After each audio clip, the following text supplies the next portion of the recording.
Puji nama Tuhan. Salah satu judul film Jackie Chan yang saya ingat judulnya Who Am I? Ada yang ingat nggak?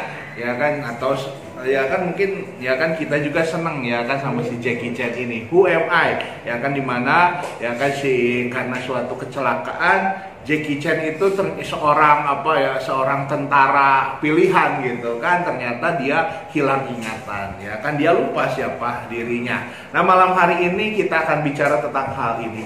Who am I? Siapa diri saya? Ya kan, menurut Bapak Ibu Saudara siapa diri Anda? Ya mungkin kita berkata ya saya Iswan, saya Liston gitu kan. Tapi ada yang lebih penting daripada sekedar kita tahu siapa nama diri kita. Ya, malam hari ini kita akan sedikit saja merenungkan kebenaran firman Tuhan. Ya kan, saya beri judul renungan kita yaitu Who am I? Atau siapa diri saya? Yang pertama, diri saya atau diri kita adalah bukan siapa-siapa. Bahkan bukan apa-apa. Bapak Ibu Saudara, kenapa saya bisa bilang bahwa diri kita ini bukan apa-apa, bukan siapa-siapa? Buktinya hidup kita ini kebanyakan tergantung kepada selembar kertas. Betul nggak? Ya kan, hidup kita ini sadar tidak sadar bergantung sama selembar kertas. Anak-anak ketakutan ya kan, kalau nilainya jelek, kalau pada akhirnya nggak dapat surat ijazah. Betul nggak? Selembar kertas. Ya kan, kita punya cita-cita, Pak Dwi, Ibu Mulyani, pengen cita-cita, pengen yang punya ya kan tempat kediaman yang namanya tertulis di kertas itu nama diri sendiri dalam selembar kertas di sertifikat rumah. Betul nggak Bapak Ibu Saudara? Ya kan, selembar kertas semuanya. Apalagi ya kan anak muda ya kan sekian lama nggak punya jodoh, ya kan akhirnya menikah, ya kan akhirnya nih saya punya, ya kan nih akhirnya saya nikah juga, ya kan di atas selembar kertas. Betul nggak ya kan? Jadi suka tidak suka, sadar tidak sadar, hidup kita ini bahkan kita bisa marah kalau kita kekurangan kertas. Di dompet kita ya kan cuma ada selembar, lembarnya juga kucel gitu kan, ya kan lembar tulisannya tuh angka nolnya cuma sedikit, apalagi gitu kan, kita bisa marah. Betul? Bahkan sebaliknya kita bisa sangat senang karena ya kan kalau di dompet kita kertasnya ada banyak. Tanpa sadar sedihnya kita, marahnya kita, bahagianya kita, ya kan karena selembar kertas. Jadi bayangkan, sehebat-hebatnya kita, ternyata hidup kita ini dikendalikan sama lembaran-lembaran kertas. Makanya, ya kan saya bilang yang pertama sekali, who am I? Siapa saya? Bukan siapa-siapa. Kenapa? Karena hidup kita kok dikendalikan sama lembaran kertas. Bapak Ibu Saudara, kalau kita ya kan renungkan, iya betapa bodohnya kita. Bukannya lembaran kertas itu tidak penting, betul nggak Bapak Ibu Saudara? Tetapi ketika hati kita, suasana hati kita, perasaan kita, keputusan-keputusan yang kita ambil hanya semata-mata karena lembaran-lembaran kertas itu, nah itu yang sangat berbahaya. Kenapa? Ya, karena orang menjadi lupa bahwa hidupnya itu seharusnya bukan dikendalikan oleh lembaran kertas tadi, tetapi seharusnya hidup kita dikendalikan oleh Tuhan. Coba kita lihat Mazmur 103. Saya akan bacakan buat kita Mazmur 103 ayat 15 sampai ayat yang ke-16. Siapakah kita? Mazmur 103 ayat 15 sampai 16. Adapun manusia hari-harinya seperti rumput, seperti bunga di padang, demikianlah ia berbunga. Apabila angin melintasinya, maka tidak ada lagi dia, dan tempatnya tidak mengenalnya lagi. Lihat Bapak Ibu Saudara, sehebat-hebatnya kita, lihat, ya kan? Seperti bunga di padang, ketika ada angin kencang ya sudah, seketika hilang juga. Mau bunganya wangi, mau bunganya warnanya cantik, ketika ada angin itu ya sudah hilang. Ya, Bapak Ibu Saudara, ada sebuah artikel ya kan di sebuah majalah ya kan mengatakan ada 3 jenis kemalangan manusia. Kemalangan yang pertama, saat kita kecil, kita punya banyak waktu, tetapi gak punya banyak tenaga dan tidak punya banyak uang. Setuju Bapak Ibu Saudara? Ketika kecil ya kan punya banyak waktu, makanya seharian rasanya ingin main terus. Anak punya banyak waktu, tapi nggak punya tenaga dan nggak punya banyak uang. Kita masih bergantung sama orang tua kita, ya kan kita harus butuh pertolongan orang tua kita karena waktu kita kecil punya banyak waktu, tapi tidak punya banyak tenaga dan tidak punya banyak uang. Ketika kita dewasa, nah ini ya kemalangan yang kedua. Tadi kemalangan yang pertama waktu kecil punya banyak waktu, tapi tidak punya banyak uang, tidak punya banyak tenaga. Kemalangan yang kedua, manusia ketika dia dewasa, ketika dia muda atau dewasa, dia punya banyak tenaga, tapi tidak punya banyak waktu. Makanya 24 jam rasanya gak cukup sekarang. Betul gak? Saking sibuknya, ya kan baru hari Minggu udah ketemu Minggu lagi. Gak punya banyak waktu kita, rasanya kurang. Ya kan tidur sebentar Bapak Ibu Saudara, ya kan tapi nggak bisa nyenyak karena apa, pikirannya oh besok ya kan pekerjaannya gimana, besok ya kan saya harus dapat orderan di mana. Sedikit waktunya, tenaganya banyak, uangnya apalagi sedikit Bapak Ibu Saudara. Nggak punya banyak uang, ya kan punya banyak tenaga, ya kan tapi tidak punya banyak waktu dan tidak punya banyak uang. Makanya ketika muda kita, wah, ya kan waktu kita coba kejar terus untuk punya banyak uang. Karena nggak punya banyak uang, betul nggak Bapak Ibu Saudara? Punya banyak tenaga, wah kita masih sehat, apa semuanya. Tetapi kemalangan yang ketiga, ketika manusia sudah tua. Ingat Bapak Ibu Saudara, waktu kecil punya banyak waktu, tidak punya banyak uang dan tidak punya banyak tenaga. Waktu muda punya banyak tenaga, tapi tidak punya banyak waktu, tidak punya uang. Ketika tua, punya banyak uang. Wah, semua kan udah dikumpulin nih. Ya kan asuransinya semua, pensiunnya udah cair nih. Punya banyak uang. Tapi sudah tidak punya banyak waktu. Ya kan? Anak-anaknya yang dulu masih kecil, masih bayi, masih imut-imut, masih digendong-gendong. Sekarang ketika dia sadar udah punya banyak uang, wah anaknya udah tinggal sama suaminya, sudah istrinya. Ketemu pun setahun sekali udah syukur. Nggak punya banyak waktu. Apalagi tenaga, nggak punya. Ya kan dulu bermimpi kalau saya banyak uang nanti saya mau jalan-jalan keliling dunia. Uangnya banyaknya ketika dia sudah pensiun. Ya kan tadinya mau ke jalan-jalan ke luar negeri.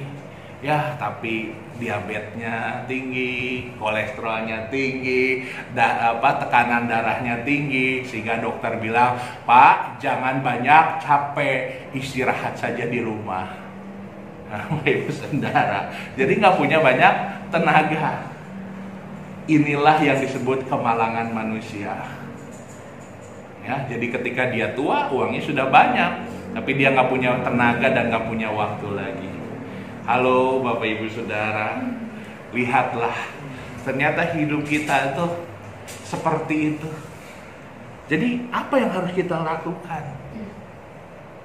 Inginnya sih punya banyak uang, punya banyak waktu, nggak punya banyak tenaga. Itu kan mimpinya kita, keinginannya kita. Muluk-muluk nggak? Hah?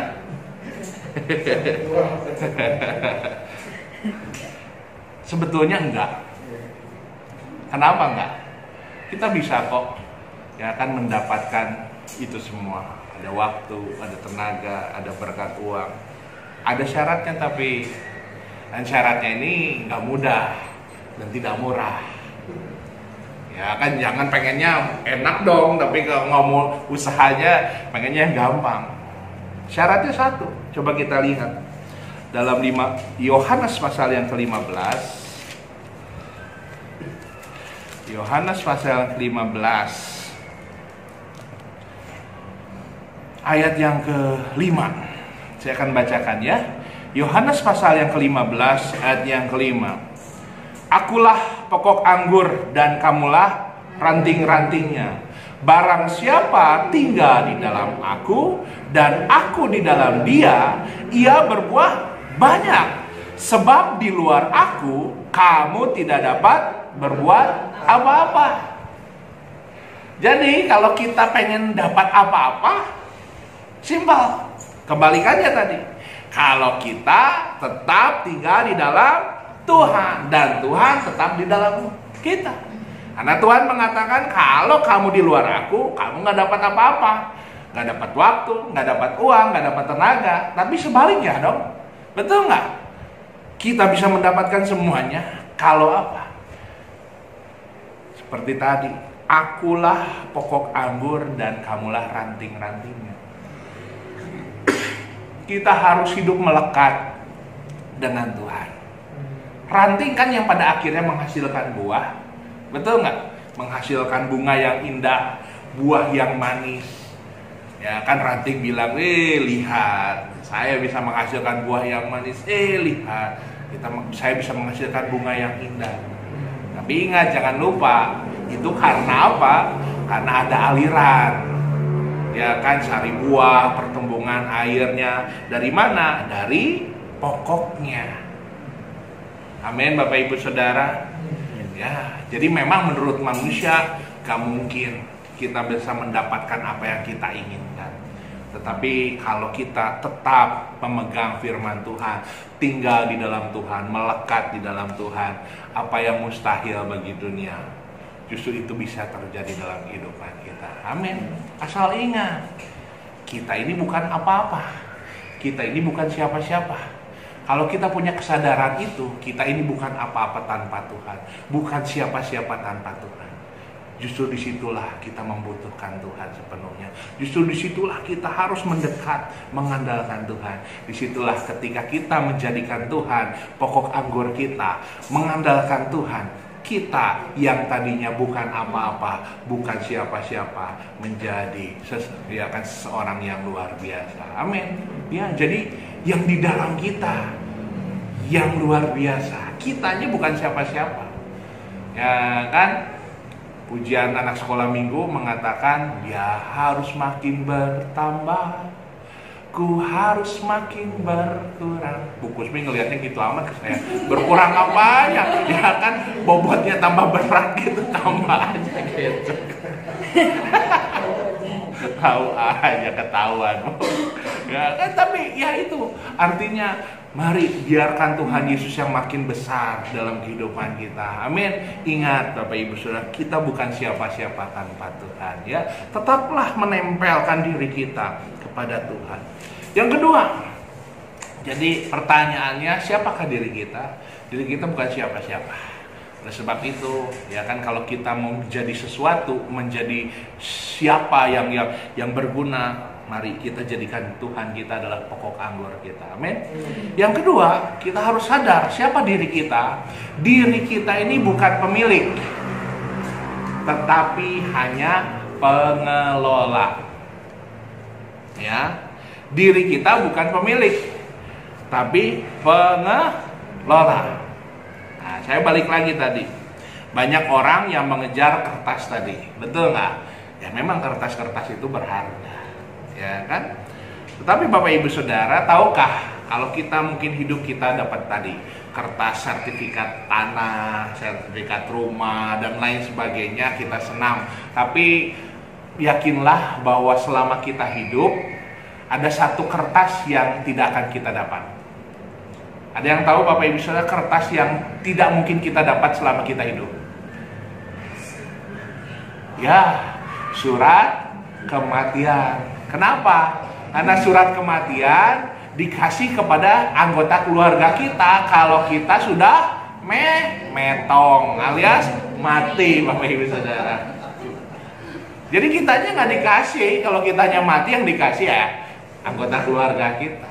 Jadi mau sehebat-hebatnya kita, ternyata kita terbatas. Kita nggak mungkin mendapatkan surat kematian sebelum kita mati. Tapi Bapak Ibu Saudara, kematian itu adalah sesuatu yang pasti. Ya, kenapa? Karena hidup kita ini adalah hidup yang sementara. Semua kita akan berujung kepada kematian. Mau ada yang umurnya 100 tahun. Zaman dahulu apalagi orang-orang ya hidupnya lebih lama, ada yang 500 tahun dan sebagainya. Tapi tetap berujung kepada kematian. Coba kita lihat di dalam Pengkhotbah 6. Kitab Pengkhotbah pasal yang ke-6, saya akan bacakan. Kitab Pengkhotbah 6 ayatnya yang ke-6. Kitab Pengkhotbah yang pasal ke-6 ayat yang ke-6. Biarpun ia hidup 2 kali 1000 tahun, biarpun kita umurnya 2000 tahun, kalau ia tidak menikmati kesenangan, bukankah segala sesuatu menuju satu tempat? Tanda tanya. Ya kan? Jadi mau berapa lama usia kita, mau berapa banyak yang kita miliki, ingat, kita semua ini akan menuju kepada satu tempat. Enggak kok, tempatnya banyak Pak. Maksudnya ada di Pandu, ada di mana lagi ya kan? Ya kan ada di Kerkhoff, ada di mana Pak? Cikadut. Tapi apapun bentuknya, betul nggak? Ya tetap saja dalam 1-2 kali 1 meter liang lahat. Halo Bapak Ibu Saudara. Jadi ingat, kematian itu sesuatu yang pasti. Jadi kalau kita mempertahankan kehidupan Bapak Ibu Saudara, ya kan semua itu akan hilang. Apa yang kita miliki di dunia ini, pada akhirnya kita harus sadar, kita ini bukan pemilik, tapi hanya pengelola. Jadi tubuh yang sekarang kita miliki ini tuh Tuhan hanya pinjamkan, Tuhan hanya percayakan untuk kita kelola. Keluarga yang ada dalam kita itu bukan milik kita, tetapi sesuatu yang Tuhan percayakan untuk kita kelola.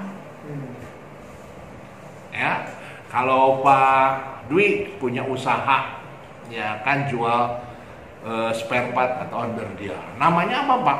Tempat usahanya ada punya nama nggak? Ada namanya apa? Krimun.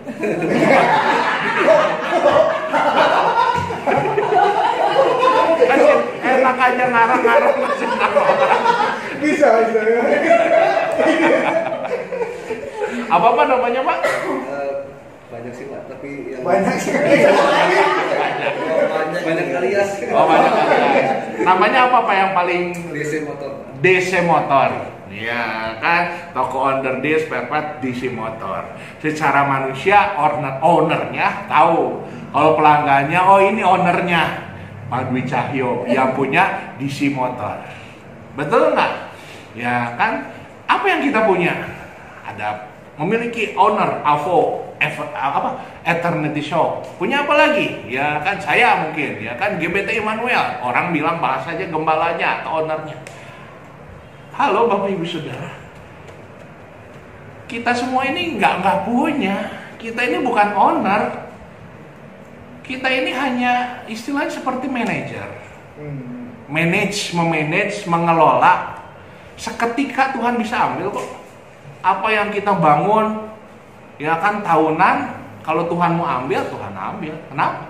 Karena Dia pemiliknya. Anak kita, istri kita, suami kita, usaha kita, itu pemiliknya, ownernya siapa? Tuhan Yesus. Secara manusia mungkin orang pikir kita ownernya, bukan.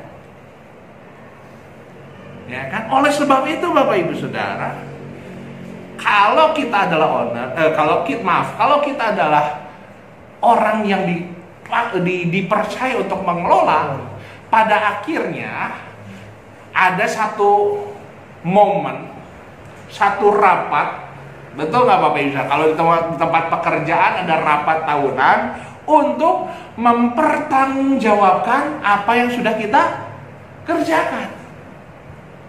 Pak Iswan dipanggil, Pak Medi dipanggil dalam rapat tahunan. Untuk apa? Mempertanggungjawabkan yang sudah kita kerjakan. Gak bisa dong, ya kan? Pak Rudi, saya udah jual nih 1000 lusin. Oh bagus Pak, ya kan? Terus, ya kan ya udah Pak gitu aja. Kan enggak kan? Ya kan ada laporannya penjualannya, betul nggak Pak Iswan ya?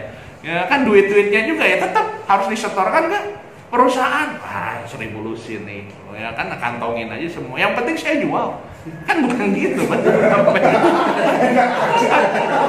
Baru ini kan tugas saya kan menjual. Iya udah saya jual kok. Ya duitnya oh ya gimana saya kan enggak gitu juga. Jangan masih selesai. Boleh juga tuh. Boleh.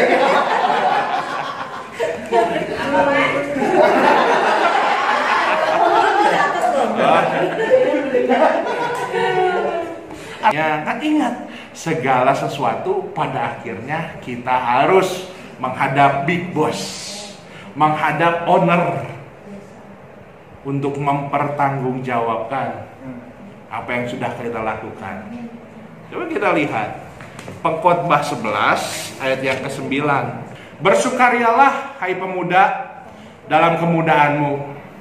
Biarlah hatimu bersuka pada masa mudamu, dan turutilah keinginan hatimu dan pandangan matamu. Tetapi ketahuilah bahwa karena segala hal ini Allah akan membawa engkau ke pengadilan. Ya. Jadi ini sebuah kalimat ya kan, ayat ini seolah-olah sarkasme. Ya udah terserah. Ya, kamu melakukan apa saja yang kau mau, yang kamu rasa enak ya silakan. Tapi ada tapinya. Ingat, semuanya itu kita harus siapkan. Kita harus mempresentasikan nanti.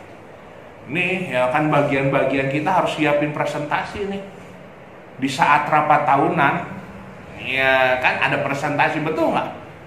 Ada slide-slide yang dipersiapkan. Bayangkan Bapak Ibu saudara, ketika di pengadilan apa yang kita perbuat, yang istri kita, anak kita, teman kita nggak ketahui, yang kita perbuat sendiri, pikiran kita, rencana-rencana licik kita, semua akan tampil di dalam slide LCD gitu kan. Bayangkan Bapak Ibu saudara, ya kan dalam pengadilan itu ada semacam slide LCD, dilihatin gambar kita. Oh ini nih, kalau Bapak Ibu sepanjang hidup kita orang lain nggak ada yang tahu nih, ya kan kejelekan kita. Tapi di saat pengadilan itu dibukakan, kita ngomong apa sama Tuhan? Oh bukan Tuhan, itu mah settingan, itu mah prank, itu orang lain. Kan nggak bisa gitu juga ya. Itu mah mirip sama saya Tuhan. Tuhan bilang enak aja loh gitu kan? Enggak kan? Betul nggak Bapak Ibu Saudara? Jadi ingat, kita harus selalu ingat bahwa kita ini hanyalah seorang manajer, bukan owner. Kalian Bapak Ibu. Jadi siapa diri kita? Diri kita bukan pemilik, tetapi hanya pengelola. Jadi apapun yang kita kerjakan, yang kita lakukan, yang kita perbuat selama hidup kita, pada akhirnya kita harus bertanggung jawab. Jadi marilah kita hidup kudus, bukan supaya terlihat kudus. Kita hidup kudus karena kita tahu hidup kita ini, ya kan, pada akhirnya kita harus mempertanggungjawabkan di hadapan Tuhan. Coba kita lihat sebagai ayat yang terakhir dalam Roma pasal yang ke-14. Roma pasal yang ke-14 ayat yang ke-8. Roma 14 ayat yang ke-8. Saya akan bacakan. Sebab jika kita hidup untuk Tuhan. Dan jika kita mati untuk Tuhan. Jadi baik hidup atau mati, kita adalah milik Tuhan. hati kita harus tetap memandang Tuhan, Sang pemilik kehidupan kita.